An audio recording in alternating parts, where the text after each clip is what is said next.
Manchester United have beaten Wolves 1-0 away from home.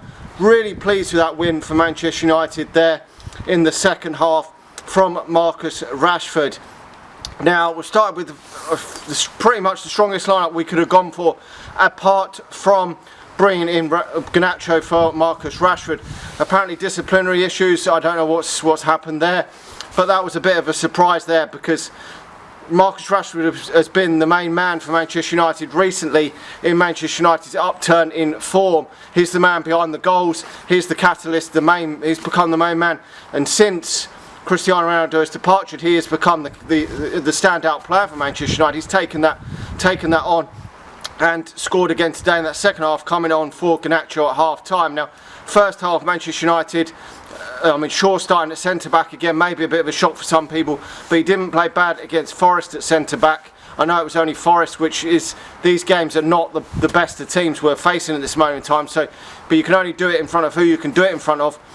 But he didn't decide to bring Lindelof or Maguire back into the starting lineup. It does show to me that he doesn't really favour Maguire and Lindelof as a centre-back pairing for Manchester United, and probably one or both of them may be moved on in the summer. Wan-Bissaka obviously keeping his place at right back. Did put in a great block in this game, I think it was second half, a great block to deny Wolves, and he's keeping his place. Kadalo is still coming back to fitness. He was injured in the World Cup, but he hasn't put a foot wrong really, Wan-Bissaka, I don't think.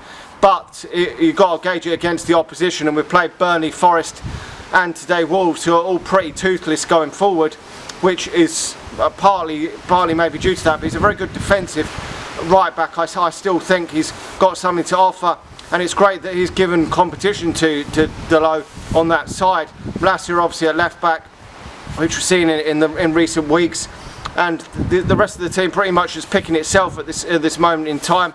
But first half, we've squandered two really fucking good chances to take the lead. That one through Alejandro Garnacho, I don't really know how he's fucked that up, but it was a nice save from the goalkeeper, but you've got to score that. If he wants to stay in the team, he's got to be scoring them chances. He really does have to take them, because Sancho will probably be coming back into the fold in the next couple of weeks, and if he's not taking them chances, he won't get as much game time. He's probably he's certainly ahead of Elanga at this moment in time in the pecking order, because it looks like Elanga's probably going out on loan, but he's still he's got to take them chances if he's given the opportunity, because no one else is taking the opportunity. I mean, Anthony, I thought, was very, very poor again today and squandered a very good chance at the end of the first half, a header, but very, very poor so far. Hasn't managed to do enough for me to warrant that hefty price tag that was put on his shoulders. But I know he scored 3 goals for Manchester United, but his performances on the whole for me have been very, very poor.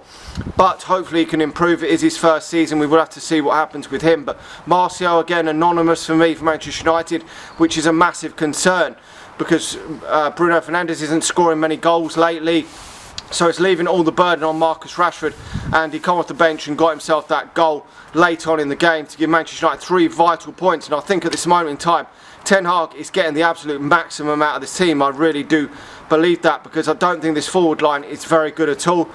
I think this team needs a lot more surgery if it's to compete with the likes at the top of the likes of Man City and Newcastle and Arsenal. Even though I don't think Newcastle's squad is that great, they're winning games of football consistently at this moment in time, and to get up there and be as consistent as that, I think it's going to take quite a few more signings for Manchester United. But we are moving in the right direction. I mean, a striker is an absolute must for Manchester United. There's just no one in the box. You would have seen years gone by crosses and balls pumped into the box, and someone would have got on the end of it, but it was a moment of more brilliance from Marcus Rashford, which has opened the deadlock.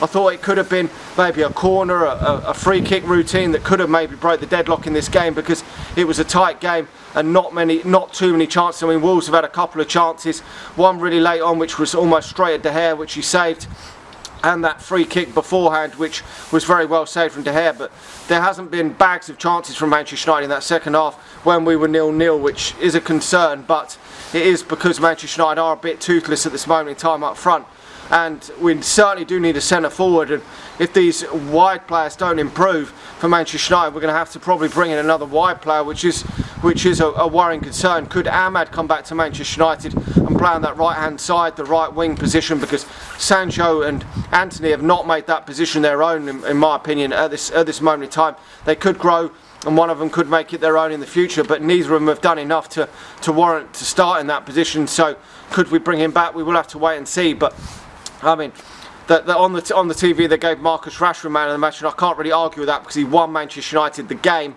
there in that second half, and he did actually get a second goal, but it was ruled out for handball. It hit his arm, which was a bit unfortunate, but it was going to always be ruled out for handball there. But he was the match winner, so probably man of the match, because to me no one else done enough in order for Manchester United to win this game. We were a bit fortunate, maybe we're a bit fortunate against Fulham, but at this moment in time we're getting the rub of the green. That wasn't the case last season for Manchester United, but if we're keeping it defensively solid at the back, we know Manchester United have still got enough in the tank to maybe score goals against these sort of teams and beat them. So that was the problem last season. Manchester United were too easy to score against. We were going behind far too often, and we're not doing that this season. So anyway, let me know your thoughts in the comment section below. Smash the like button, smash the subscribe button, share this video, watch it on Facebook, and I'll talk to you all again soon. See ya.